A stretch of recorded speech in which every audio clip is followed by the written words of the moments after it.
2016 is a very special year at Congress Hall because it marks the 200th anniversary of the opening of this hotel by Thomas Hughes. You know, when young Thomas decided to build a place for people to resort in 1816, the town laughed at him and they called his dream Tommy's Folly. We still use that name on our gift shop. In fact, the book, which is a history of Congress Hall, is called Tommy's Folly. And we've just reproduced that to help us celebrate the 200th anniversary.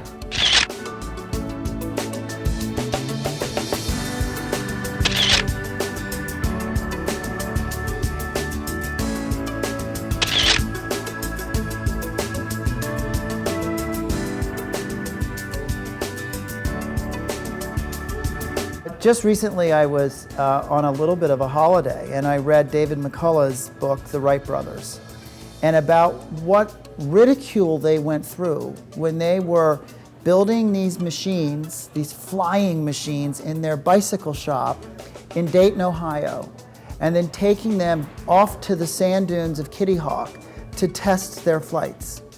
I mean, they were mocked and ridiculed and laughed at, but they invented controlled flight and changed the history of the world. So, you know, I was always inspired by people like that. It's been a love affair with this building, and it's been one of the great joys of my life to have been able to be a custodian of this place for a few years. And it wasn't until the early 70s when Cape May kind of stuck its claim in its history. There was a real debate. Do we demolish these old frumpy buildings and build motels like Wildwood is doing to the north? So Cape May started to tear things down, and it created a tension. Are we going to preserve our history, or are we going the way of Wildwood? And Cape May, in a very narrow city election, chose preservation, and that really kicked in the current renaissance which Cape May is enjoying. And when Congress Hall reopened in 2002, that really was the second wave to the renaissance that started in the mid-70s. Congress Hall is sort of a magical place. It's magical in that it's a place where people are coming to resort or to relax.